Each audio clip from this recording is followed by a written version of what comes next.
کسی سے پوچھ لو میاں کیوں جی رہے ہو، پیدا ہوتا ہے مر جاتا ہے،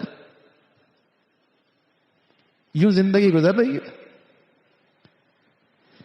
بچوں کو بھی اسی نقشے پہ ڈال رکھا ہے، کھا لیا پی لیا پہن لیا، اچھے گھر اچھی سوسائٹی اچھی ڈگریاں، مر گئے۔ تو یہ انسان ہے، یہ حیوانوں کے درجوں سے اوپر تھا۔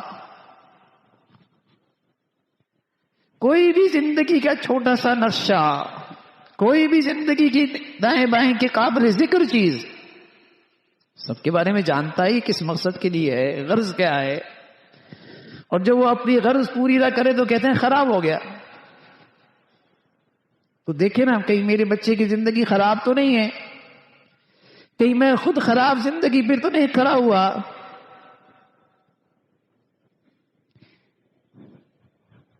کیا فیصلے کر رہا ہوں اپنے لیے، اپنے بچے بچوں کے لیے؟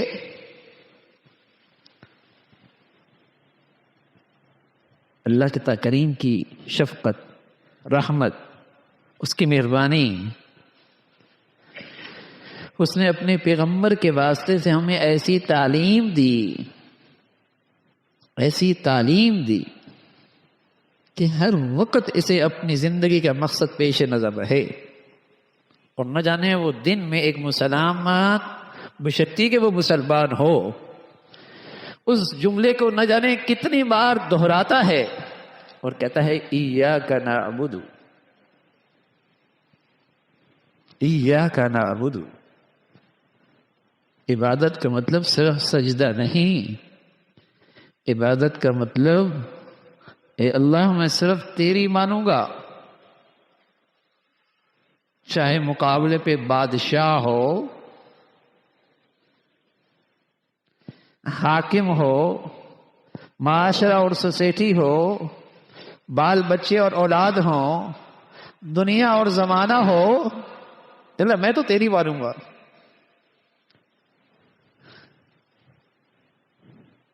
وَمَا خَلَقْتُ الْجِنَّ وَالْإِنسَ إِلَّا لِيَعْبُدُونَ۔ اللہ تعالیٰ نے غرض بتائی ہے کہ انسان اس دنیا میں اس مقصد اس غرض کے لیے پیدا کیا گیا کہ صرف اللہ کی مانے گا۔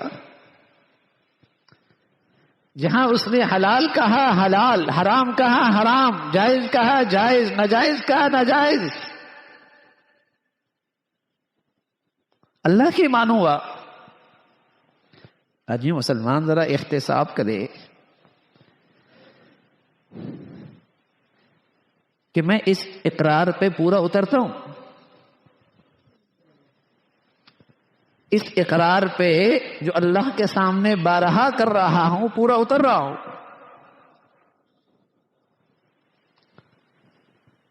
اللہ کریم کی شفقت پیار دیکھیے، فرمایا زندگی میں اللہ کی فرما برداری اور صرف اسی کا ماننا،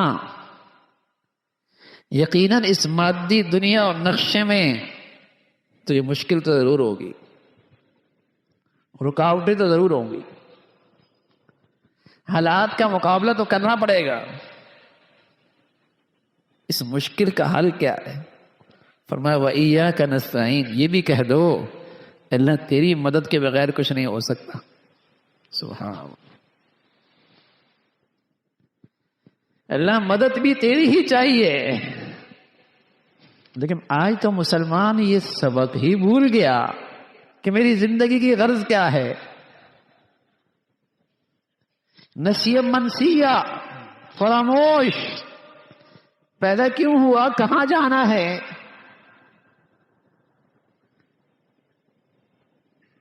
اس دنیا کے کارخانے میں یہ کیوں آیا ہے۔ میرے عزیزوں میں پھر عرض کر رہا ہوں، جب کوئی چیز اپنی غرض سے ہٹ جائے، جس مقصد کے لیے بنائی یا خریدی وہ کام پہ نہ آئے تو آپ بھی کہتے ہیں خراب ہو گئی۔ بگڑی ہوئی انسانوں سے اچھے گھر تھوڑی ہوا کرتے، بگڑے ہوئے انسانوں سے اچھی سوسائٹیاں اور معاشرے تھوڑی ہوا کرتے۔ کمزور گھر، کمزور پتھروں سے اچھی دیوار بنتی ہے کیا؟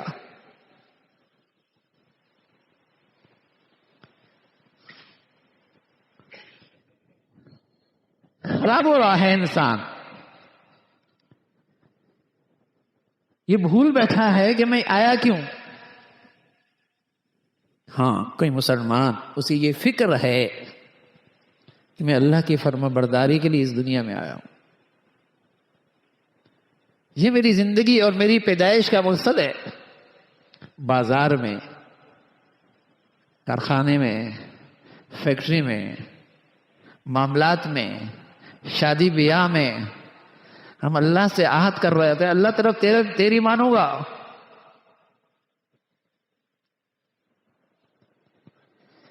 بتائیے یہ مسلمان کہلانے والا آج اللہ کی کتنی مانتا ہے؟ غرض تو اس کی زندگی کی یہ تھی، مقصد تو یہ تھا اس کا کہ میں اپنے بچوں کی پرورش بھی اسی مقصد کے تحت کرتا ہوں۔ کیا ان کی زندگی کے فیصلوں میں یہی غرض پیش نظر ہوتی ہے؟ کیا میرے گھر اور میرے تعلیمی اداروں میں ان کی یہی ذہن سازی ہوتی ہے؟ جو ذہن سازی ہماری اللہ تعالیٰ کرنا چاہ رہا ہے، جو اللہ کے رسول کرنا چاہتے ہیں، جو اللہ کا قرآن کرنا چاہتا ہے، جو آپ روزانہ سورہ فاتحہ میں پڑھتے ہیں، ذہن سازی کہ ہر حال میں اللہ کی مانے، باپ کی بھی اطاعت نہیں، ماں کی بھی اطاعت نہیں، تو سوسائٹی اور معاشرے اور زمانے کی اطاعت کیسے؟ ان کی اطاعت وہی اطاعت ہے جس سے اللہ راضی ہوتا ہے۔ لا طاعت لمخلوق فی معصیت الخالق، کسی مخلوق کی کوئی اطاعت فرما برداری نہیں جس میں اللہ کی نافرمانی ہوتی، جس سے خالق اور مالک کی ناراضگی ہوتی ہو۔ اس دنیا میں یہ کسی کا حق نہیں ہے کہ اس کی مانی جائے، یہ حق صرف اللہ کا ہے۔ اس کے لیے پیدا ہوا ہے۔ تو میرے عزیزو، ہماری زندگی کے جینے کا اور ہمارا بھی دنیا میں آنے کا کوئی مقصد ہے، اس کا بھی استحضار رہے، ورنہ زندگی یوں ہی گزر جائے گی، یوں ہی دنیا سے چل دیں گے۔ لیکن وہاں ضرور باز پرسو گی، افحسبتم انما خلقناکم عبثا وانکم الینا لا ترجعون، تمہارا کیا خیال ہے؟ تم بیکار پیدا ہوئے اور کیا تم نے ہمارے پاس لوٹنا نہیں ہے؟ اللہ تعالیٰ ہمیں زندگی کی غرض، زندگی کا مقصد پیش نظر رکھ کے فیصلے کرنے کی توفیق نصیب فرمائے۔ وآخر دعوانا الحمد للہ رب العالمین۔